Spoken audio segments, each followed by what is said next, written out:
I'm Veronica Marshall at the Capitol. This week on Senate Spotlight, the session is over, but the latest efforts to improve affordability are just getting started. Anything that we can do to kind of help keep the market healthy and keep it affordable for folks is a win for everybody, because so much of our economy is actually dependent upon and driven by the housing market. Details on the bill senators passed this session to improve affordability and the state's housing crisis at the same time. And there's cost savings with many of these energy technologies. So for your average ratepayer who maybe doesn't know the name of their state senator but knows their electric bill, it's good news. The latest investments in clean energy to save you some green, and some might surprise you. Plus, we get more done when we work together. The simple message for next session's senators. That's all coming up. Senate Spotlight is produced by the Minnesota Senate and Senate Media Services. The costs of everyday items like groceries, housing, and healthcare are going up, and our utility bills are no exception. Energy costs tie into affordabilities across the state, but Senator Nick Frentz says legislators were busy this session, working to help Minnesotans save their money and their energy. Senator, I'm happy to have you here. Good seeing you, Veronica. Thanks for having me. Absolutely. So we are here today to talk about energy, our clean energy reputation here in Minnesota, and energy affordability. So let's start with something really positive. Minnesota is known as a clean energy leader. How did we earn this reputation? I think through the work of a lot of good people. It has aspects that Minnesotans always like. We protect the environment, so as climate change and the impacts and costs have become better understood by Minnesotans, more Minnesotans say we have a responsibility to act, and we want to act. There's also an economic aspect. There are clean energy jobs in Minnesota numbering over 60,000 now. So when we build wind and solar, that takes electricians, building trades. We want those jobs. And of course, there's cost savings with many of these energy technologies. So for your average ratepayer who maybe doesn't know the name of their state senator but knows their electric bill, it's good news. And for all those reasons, we've led and continue to lead. I know we've also been innovative when it comes to sustainable airplane or airline fuel. So a lot of great things happening in Minnesota in that green space. But I've also read that some of that green energy growth in this state has slowed. Is it because we were so ahead of the curve that, you know, we have nowhere else to go at the moment? Or tell me about that. Well, first of all, you did your homework. Nice shout out there for sustainable aviation fuel. Last night we announced our budget deal, if you caught that, for this year's supplemental budget, and the sustainable aviation fuel tax treatment that we wanted is in there. That's a big win for cleaner air, for our airlines, and for our farmers. So thanks for flagging that. The percentage of use of renewables is growing. I think what you may be referring to is the fact that the most recent numbers tell us that we're burning a little more coal. That's largely due to the increased demand. Around the state, we have more people using more electric devices, and electricity demand is up. We have not built the clean energy generation as fast as we would like, but with the 2040 100% clean energy bill, utilities will be required to get there, and I think we'll make it. You talked about an increased demand, Senator, and that takes me to something that came up when the bill was being debated on the floor, something that would impact the energy, environment, and affordability, which is data centers. And there's been a lot of concern and anxiety around them, but I was intrigued that on the floor you brought up a lot of positive points that I hadn't heard before. So tell me more about that. First of all, we want people to understand better all our energy uses and all the concerns people have. It's the same in environment. For data centers, people ask, well, if they're so big, is it a threat to the water? We have some water questions, and we have permitting in this state. There are questions about how many jobs and how they create them and for how long. The answer is for the new hyperscale data centers, and we're talking 1 million square feet, maybe a cost of billions of dollars. The building trades jobs are as significant as an entire state bonding bill for a whole 2-year period. Career changing for some electricians, for example. And then one of the things that's not as well understood, and I hope to bring to the floor debate and just remind people, is the economic benefit to the community in terms of property taxes. We have an example of a proposed data center in southern Minnesota, where I live, that would take a county that has about a $48 million county budget, so paying for county roads and county employees, and the data center by itself would produce an additional 20 million a year.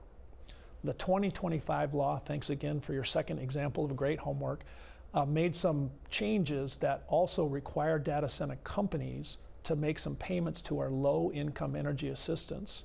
You may have seen in the headlines the data center in Pine Island that Google recently announced. First of all, it's air-cooled, so it does not have the water concerns, but they'll pay $5 million a year, and they're building, wait for it, 1,600 megawatts of clean energy, wind, solar, and battery at their expense. Minnesota XL ratepayers getting 1,600 megawatts of clean energy for free. And for context, the entire solar fleet for us in Minnesota is about 3,000 megawatts. So what we want people to understand is the pros and cons, and the non-disclosure agreement question is real. And I have said in the media, I love the 2025 law. As the author, I'm very proud of it. It's being copied in some other states, and the way we require the data centers to report their water usage is nation leading. And even my colleagues in the Senate who have some questions about data centers acknowledge it's nation leading water language. So the unknowns include the use of artificial intelligence. People have concerns. I would say good. Let's ask some tough questions, but it's booming. In fact, to make your show here a little more timely, today the United States is meeting with China, and one of the principal issues is semiconductor chips, because AI is such a global question, and they mean it in economic terms. So if you're going to come to the city of North Mankato and increase the property tax $20 million a year, that has some pretty significant implications for local taxpayers at a time when property taxes are going up. And data centers are a discussion we should have. I'd encourage people to make sure they get all the pros and cons, and then talk to your city councilman, or talk to a local official, or talk to the Department of Natural Resources if water is your concern. Another controversial topic that comes up when we talk about energy is nuclear power. We know it's a low carbon energy source that could save us money, but the moratorium on building new nuclear power plants was not repealed this year. What are your thoughts there? Well, as the energy chair, it's been a topic that comes up every year. You may know there's a little nuance between the House and the Senate. The Senate has passed a nuclear study 3 years in a row now. I do think this year it will get across the finish line. I was working on it before I came down from my office to sit with you. And it essentially says, let's take a closer look at today's nuclear. The moratorium comes from the 1990s, and it includes an agreement with the Prairie Island Indian community, who unexpectedly and completely against their will has a large amount of nuclear waste stored 700 yards from their community. The closest any American community in the country has to live to nuclear waste. And we created a couple things: a renewable development account, money that XL ratepayers will help to pay for clean energy projects, and a moratorium that said until we come up with a solution that's okay with Prairie Island and with the people for disposing of nuclear waste, we won't build any more. What's happened in the meantime is that other states and countries have moved more into nuclear because it is a carbon-free source. A couple things that your viewers should hear. First of all, in my opinion as the chairman, it's not cost competitive right now in the legacy nuclear. Picture the big cooling towers from 3 Mile Island in the 70s. And that's why we're not seeing a lot of that nuclear built around the country, even in states where there's no moratorium. But we gotta look at it. And in the same way you and I talked about the innovation in the wind turbine blades, remember a long time ago? We don't know that there won't be more innovation in nuclear. There are two smaller ways we deliver nuclear power: advanced nuclear and so-called small modular nuclear.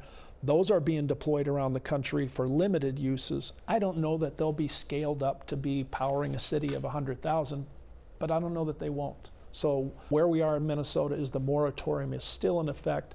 The Senate has funded a nuclear study. I think that'll become law, and for the first time in Minnesota history since the 90s, it has the support of the Prairie Island Indian community. They had been neutral on the study until now. And supporters say we can't reach our state goals, our clean environment goals, like being zero net emissions by 2050, without investing in nuclear power. So assuming that doesn't happen, what are our other options to reach our goals? We're not going to reach that particular goal without nuclear, and it's not calculated by the state's utility classes, investor-owned, rural co-op like where I live, and then municipal utilities. Without it, there are 2 nuclear facilities, both owned and operated by Xcel Energy, our largest utility, and there's no real trajectory to get to 100% by 2040 without including that nuclear. I fully respect those people who have concerns, but you're making the point I would want to put before the people of Minnesota. If that's not a part of our mix, are we saying that suddenly demand is going to go down? Not likely, including data centers. Or are we saying we don't want to reach our goal? Or is there some new form of energy generation, or are we going to scale up wind and solar to such an extent we meet our goal? We're building more wind and solar. I hate to put in a shameless plug, but we passed 2 years ago the clean energy permitting reform in Minnesota, speeding up the deployment of wind and solar and battery significantly. So it's much easier to get a permit for those technologies. But in my opinion, that's not going to be enough to get us there, and we'll have to ask tougher questions about nuclear and about demand. The data centers are booming right now, taking up a ton of energy.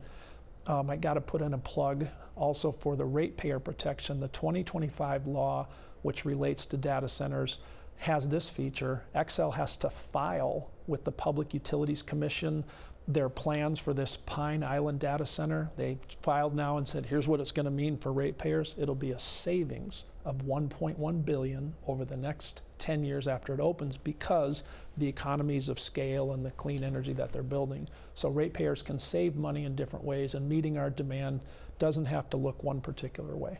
You've said we cannot afford to ignore the fight on climate change. I'm signaling in on the word afford.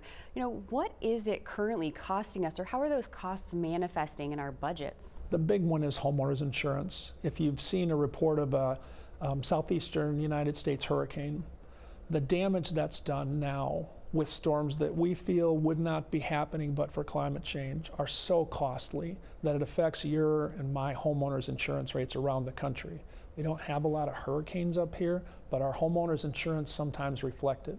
We had a storm last year that cost $52 billion, one storm. And climate change is responsible for a lot of that. And while we can debate what direction we're heading, it's pretty clear the planet's warming up. And the costs to us are not just dollars, but lives. I mean, we have people killed in these storms. And so our point is, there's a cost to climate change coming out of your pocket. And you probably know Minnesotans have been saying to elected officials, we are very worried about the daily costs. Well, that's one of them. And if you want to insure your home, there are many places where in Minnesota the homeowners insurance has gone up 300% in the last 10 or 20 years. We have more expensive homes. It costs more for the labor to get them fixed. But the real story is the amount of damage that's done. And this also has the wildfire costs if you're in Canada or on the West Coast. Those storms are wiping out entire communities at a cost that's almost beyond calculation. The energy omnibus bill passed off the floor in the Senate. I know there were provisions in there that, yeah, you were there, that will help people with those bills. So talk to me about some of the things that were there. Well, first of all, the framework in Minnesota is the 100% clean energy, so that's doing our share for the planet. We don't just want Minnesotans to pay less. We want climate change to slow down in the rest of the world. We're all in this together. Second of all, we promote renewable energy where it's cheaper. One of the features of the 2023 100% bill is that we don't pick a technology. We don't have to get to 100% using X% of solar. And so the omnibus bill this year continues on that path, including the nuclear study. Maybe nuclear will save some money. We want people to save money. There's conservation. We try to promote energy conservation and demand response, which is a little geeky, but essentially says, let's generate when it's the lowest cost and let's use energy when it's the lowest cost. We want to have, for example, plug-in solar, which is we're going to allow people to put solar on their balcony. It's a smaller deployment, but if it saves people money and moves us in the right direction, we'll take it. Customers, consumers, are not going to go that way if it doesn't save them money. So those are without subsidy, and you'll see if adoption continues to go up. One of the things we didn't talk about is that solar panels are down 90% in cost over the last 20 years. Wouldn't you know it? That lowers the cost of people's energy. Senator, it sounds like you have a full day ahead, so I won't keep you any longer. Thank you for taking the time to talk with me about this today. My pleasure, Veronica. Nice job. Thank you. Minnesota faces a severe deficit of homes for extremely low-income renters. More than 60% of the state's lowest income renters don't have access to affordable housing options. However, Senator Zach Duckworth successfully passed a bill that would allow more Minnesotans to invest in rental properties, creating passive income for those property owners and new living spaces for renters. Senator, thank you for being here. Thanks for having me.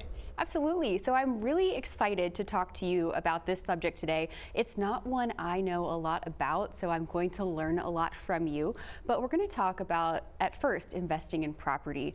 You've said it's a great way to generate wealth, and that's the basis behind one of your bills we'll talk about in a little bit. But why is property such a good investment? Sure, and I appreciate the question. You know, investing in your home or in property and real estate traditionally, historically, has been ways in which people build wealth for themselves and for their families. And so anything that we can do as a state government to help incentivize people or make that even easier to provide for them and their families, not just now but into the future, is something that I believe we should take very seriously and try to make as easy for folks as possible. There's no question real estate has been a phenomenal vehicle for families to build wealth and kind of help raise themselves up. Many folks that came to this country kind of found a way to lift their family up out of poverty by investing in real estate, owning a home, and then maybe even a couple of others. You are a real estate agent when you're not here, so you definitely follow the housing market trends. Is now a good time to invest in properties? So without sounding like a commercial, because that's every question any real estate agent wants to have somebody ask, right? My honest answer to folks is, especially here in Minnesota, the housing market is good, it's strong, it's a pretty hot market, can be competitive. But right now, the real issue is affordability and people's ability to afford that first home in particular. And so anything that we can do to kind of help keep the market healthy and keep it affordable for folks is a win for everybody, because so much of our economy is actually dependent upon and driven by the housing market. Speaking on affordability, your bill, Senate File 4168, would make it more affordable for people to buy investment properties. Take me through that. Sure. So sometimes things can be a little bit challenging for folks when they're trying to purchase a property, specifically when it comes to financing and how they want to structure it. All that bill does is provide a little bit more flexibility, a few more options for folks when they're looking to try to buy an investment property and use a lending institution to do so. So rather than having fewer options and maybe not being able to purchase that property, this bill gives them the ability to have a conversation with the lender, explore a few other options that might actually make it something they can do.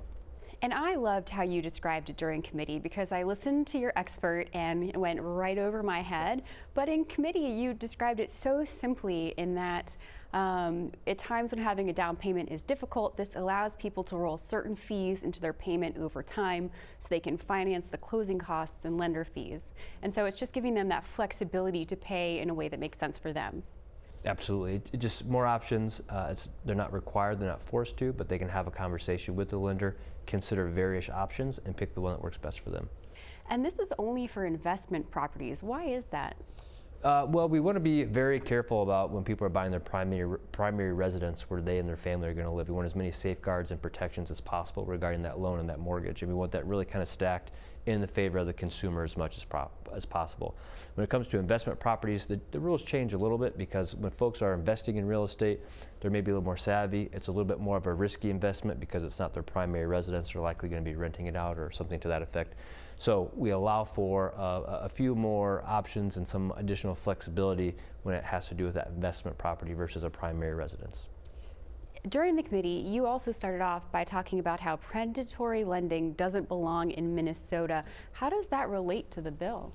Well, I said that because I didn't want anybody to be confused. Sometimes when you talk, especially after the housing crisis and what the cause of that was, which was fraudulent lending and mortgage applications, I wanted people to know and understand that the bill is about providing people options to be educated about and use if they're comfortable using them, not a means at all for any lenders to be predatory or take advantage of folks. In Minnesota, obviously we don't stand for that. This bill has nothing to do with predatory lending whatsoever, and I wanted to be clear and take a firm stance on that.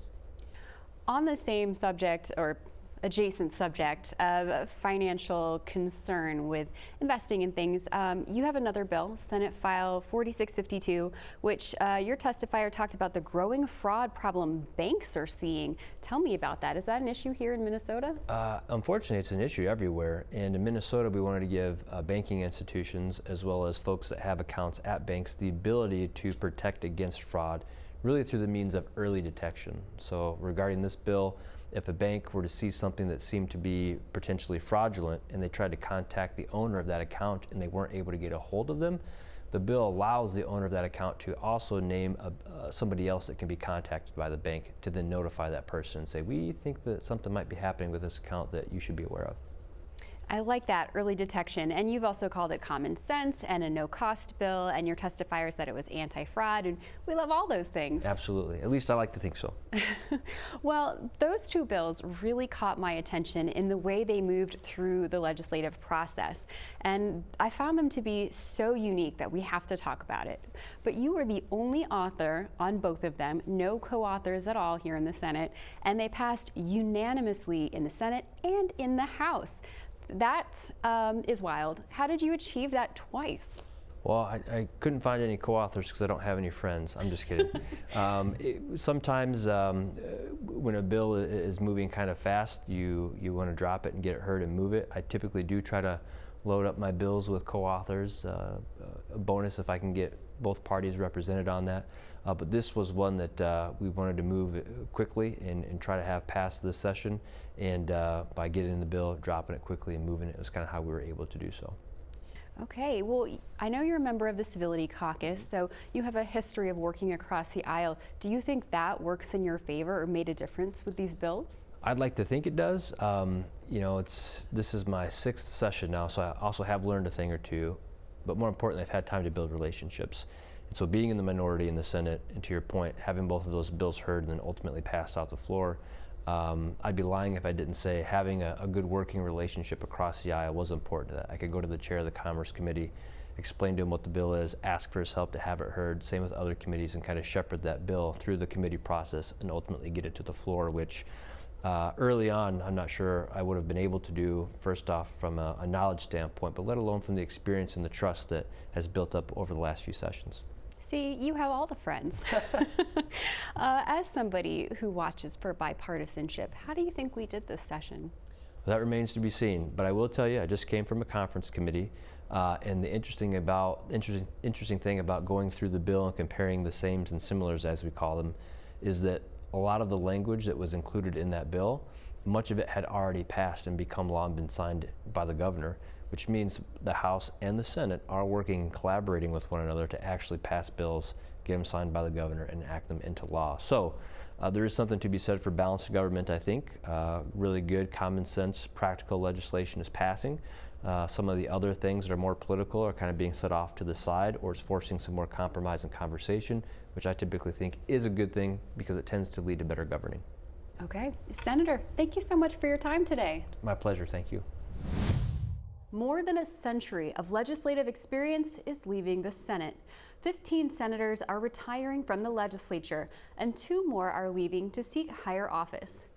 And while they may have disagreed on politics and policy during the session, the departing senators shared the same message as they said their final farewells on the floor. Throughout session, opposing political priorities were highlighted as senators' votes split cleanly along party lines. There being 34 ayes and 33 nays, the bill is passed and its title agreed to. There being 34 ayes and 33 noes, the bill is passed and its title agreed to. There being 34 ayes and 33 nays, the bill is passed and its title agreed to. During my early years, it was more about working together and passing good policy. But now it feels like it's an us against them mentality. But after the final votes were cast and the rolls were closed, The Senate is now adjourned. those partisan politics were pushed aside, and the spirit of bipartisanship took center stage. During their final farewell speeches on the floor, retiring senators from different sides of the aisle shared the same message: a call for cross-caucus collaboration and compromise. As I leave the Senate, I would encourage those who are coming back to put the people first. Make it less about partisan politics and more about what is best for the people. We can disagree and still come together to discuss, that we can argue and still share respect, that democracy carries us to a higher place where we oppose each other on ideas while carrying brotherhood and sisterhood in our hearts. We have engaged in rigorous debates on this floor, but the one thing that I will carry with me are the moments of quiet bipartisanship. We need more of those.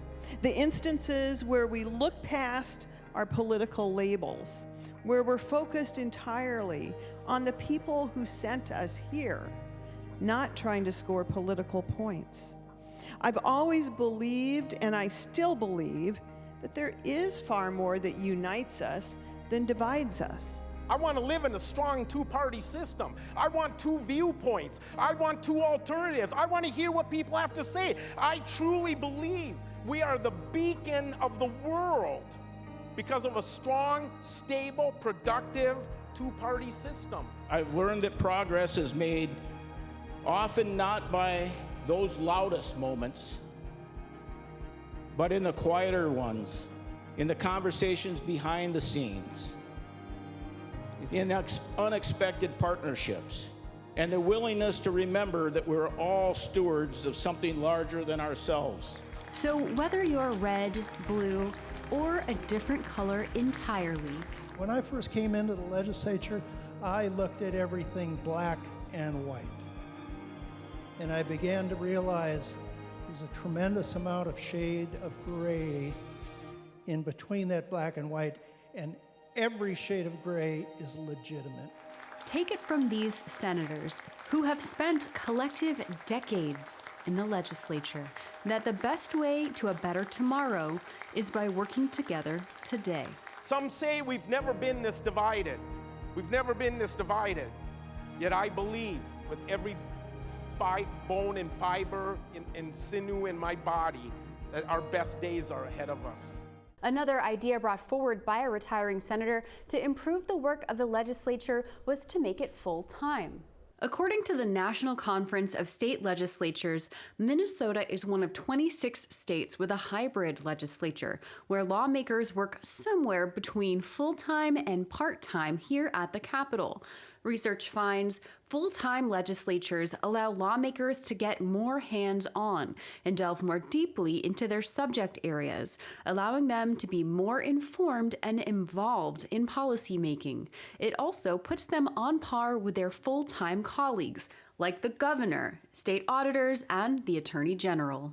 However, full-time legislatures would effectively create professional lawmakers, which discourages citizen and dual-career legislators from running for office, limiting the variety of voices heard in the chamber. As for now, though, the legislature has adjourned sine die, which means senators won't return to the Capitol until the start of the new session on January 12th, 2027. So, to that end, that's all the time we have this session. Thank you for joining us, and see you in January.